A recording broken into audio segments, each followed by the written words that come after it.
कैसी मेरी पेरेटिव फैमिली और स्वागत है आप सभी का हमारे एपिसोड 3 में। और आज हम रिव्यू करने वाले हैं एक स्पोर्ट्स बाइक को जो कि one of the most popular बोल सकते हो आप बाइक्स हैं हमारे इंडिया में, और वर्ल्ड वाइड का तो मुझे पता नहीं है ना। तो फाइनली अभी जो हमारे पीछे है वो है KTM ड्यूक 250 BS6 मॉडल है। सो इसके बारे में कुछ हॉनेस्ट एक्सपीरियंस आपके सामने शेयर करूँगा ताकि जितने भी न्यू व्यूअर्स हैं या जितने भी न्यू पर्सन्स हैं जो इसको बाइक को बाई करने का सोच रहे हैं तो उनको काफ़ी ज़्यादा चीज़ें क्लियर हों, और ताकि अब वो सोच रहे हैं तो उनको पता लग जाए कि क्या रियलिटी रहने वाली है, क्या प्राइसिंग रहने वाली है, क्या फीचर्स मिलने वाले हैं, और इन फ्यूचर आपको किस किस तरह की प्रॉब्लम फेस आउट करने को मिल सकती है। जी देखा जाए कि जैसे हमारे हिमाचल में ऑन रोड अभी जो प्राइस हो चुका है वो नियर 270 है ना जी, 270 है जो ये वाला मॉडल है, और जो अभी रिसेंट मॉडल आया है उसका प्राइसिंग 273 है। ठीक है, तो ये नॉर्मल हिमाचल में है और ये स्टेट टू स्टेट वेरी करता है कि कौन से स्टेट कितना टैक्सेस लगाती हैं। तो नियर इतना मान के चलें तो मैक्सिमम ये 290 तक जा सकती है और मिनिमम 260 तक इसका प्राइस बीच में रहता है ना, स्टेट बाय स्टेट ये फ्लक्चुएट करता है। तो ओवरऑल जैसे आप चीज़ें नोटिस करेंगे 390 और 250 में वैसे सेम चीज़ें हैं, है ना, लुक वाइज बिल्कुल सेम है। और जो मेन डिफरेंस है दो है, एक तो इंजन का है क्योंकि 250 और 390 में इंजन का काफ़ी बड़ा डिफरेंस है, और जो मुझे चीज़ सबसे ज़्यादा लगती है वो है स्क्रीन का, है ना, क्योंकि इसका जो ये मीटर है स्पीडोमीटर आप इसको कह सकते हैं, या स्पीडोमीटर तो अब नहीं रहा है क्योंकि स्पीडोमीटर पे तो सिर्फ स्पीड देखेगी, लेकिन इस पर आपको बहुत सारे फीचर्स देखने को मिलते हैं। तो just like a phone screen बोल सकते हो आप, है ना। तो 390 में आपको एक बहुत बड़ी स्क्रीन देखने को मिलती है जो कि एक बहुत नेक्स्ट लेवल का लुक बनाती है ना जी। तो अगर आप मोटो ब्लॉगिंग वगैरह करने के लिए सोच रहे हो तो 390 is one of the best option आपके लिए। ठीक है जी, तो मेन स्क्रीन का और दूसरा जो है वो है इंजन का।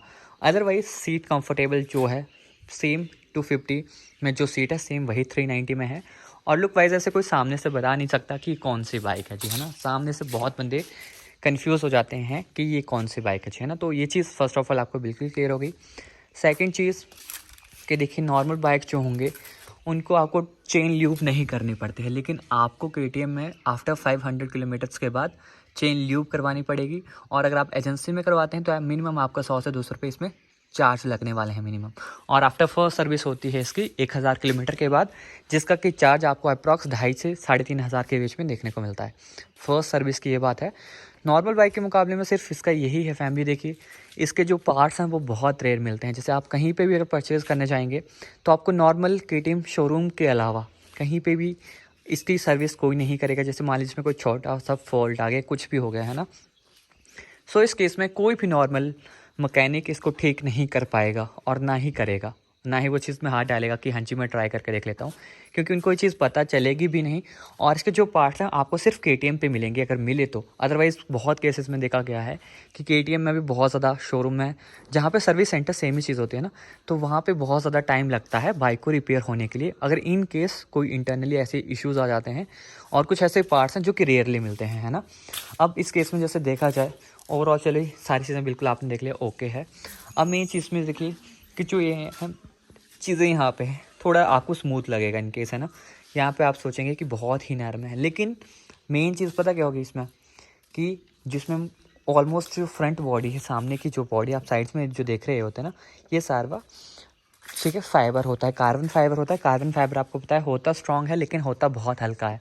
इन केस अगर ये कहीं पे लग जाती है, ठीक से आप कहीं से क्रैश कर देते हो ना इन केस, तो फैमिली ये बहुत ईजिली ब्रेक हो जाएगा। इसको देख के ही ऐसे पता लगता है कि मान लीजिए किसी ने इसको साइड से ऐसे ठोक दिया या कुछ भी इस पर हो गया तो बहुत जल्दी डैमेज हो सकता है। लेकिन अगर आप केयरली चलाएंगे, आराम से चलाएंगे, मतलब सोच समझ के चलाएंगे, इन केस सारी चीज़ें बहुत सही रहती हैं।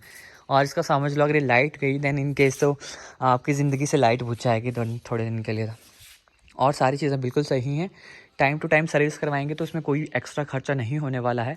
और जैसे गांव में हम चला रहे हैं तो इसकी अप्रॉक्स माइलेज जो रहती है वो नियर 25 के आसपास रहती है। 2-3 किलोमीटर ऊपर नीचे हो जाएगी, वो डिपेंड करेगा कि कितने स्पीड पे चलती है, कितने ट्रैफिक के बीच में इसको गुजार रहे हो आप, है ना। अगर नॉर्मल स्पीड से चलेगी 40-45 के बीच में तो अप्रॉक्स माइलेज आपकी नियर 30 देगी ही देगी। सो ओवरऑल ये सारी बेसिक सी चीज़ें थी। एक्सेसरीज फाइंड आउट करना बहुत मुश्किल होता है, आपने भी देखा होगा बहुत सारे बंदों का कोई पार्ट टूटता है तो वो नहीं मिलता, उनको बहुत दूर जाना पड़ता है। और मैक्सिमम डिस्ट्रिक्ट में एक ही एजेंसी होती है, तो आपको अच्छा खासा भाग दौड़ करनी पड़ेगी अगर आप इसको लेने का सोच रहे हैं तो, अगर इन केस को कुछ होता है। अदरवाइज अब तो ठीक है, तब तक आप मज़े करोगे, हर कोई अच्छा मतलब कहेगा बाइक के बारे में। और नॉर्मल बाइक्स मान लो तो कॉस्टली है ही है, बहुत ज़्यादा है। और चीज़ें मुझे बहुत अच्छी लगी हैं इस चीज़ के बारे में। तो जो चीज़ें मुझे लगे, जो प्रॉब्लम्स मुझे फेस आउट हुई हैं, मैंने आपको शेयर आउट कर दिया। फैमिली की क्या चीज़ें मैंने देखी हुई हैं, है ना। सो ओवरऑल यही अपना एक्सपीरियंस रहा है इस बाइक के रिगार्डिंग। और तो भाई साहब 5 स्टार हैं, पैसे हैं, ज़रूर आप इसको परचेज़ हो। फैमिली आपको हमारा रिव्यू काफ़ी अच्छा लगा होगा। ओनर है मैं, तो मैंने ही रिव्यू दे दिया जो मेरा एक्सपीरियंस रहा था। सो किस तरह का आपका एक्सपीरियंस आपका रहा वो आपके साथ है जी, है ना। मैंने बता दिया कि क्या चीज़ें आपको फेस आउट करनी पड़ सकती हैं। अदरवाइज़ देखो, देखने आप ले सकते हैं। मेन है इसका सर्विस, है ना जी। सर्विस में ये थोड़ा सा करेगा झोल, और आपको लग जाएगा टाइम टू पता। ले लीजिए जाके, है ना। तभी कुछ चीज़ें पता लगती हैं जब आप एक्सपीरियंस फील करते हैं। ड्रीम बाइक है आपकी, ये आपका शौक है, then absolutely you can purchase it. और ज़्यादा सोचने की नहीं है ना, फिर प्रॉब्लम्स लगती रहेंगी पता, फिर आप खुद समझदार बन जाएंगे जी, है ना। तो इसी तरह के रिव्यूज़ वीडियोज़ के लिए जो ट्रेंडिंग टॉपिक्स होते हैं, चीज़ें होती हैं, उनके ऊपर हम हमेशा रिव्यू वीडियो बनाते रहते हैं। सो इसी तरह की वीडियोज़ देखने के वीडियो फैमिली का पार्ट बने। And thank you so much for watching. Keep loving, believe in your dreams.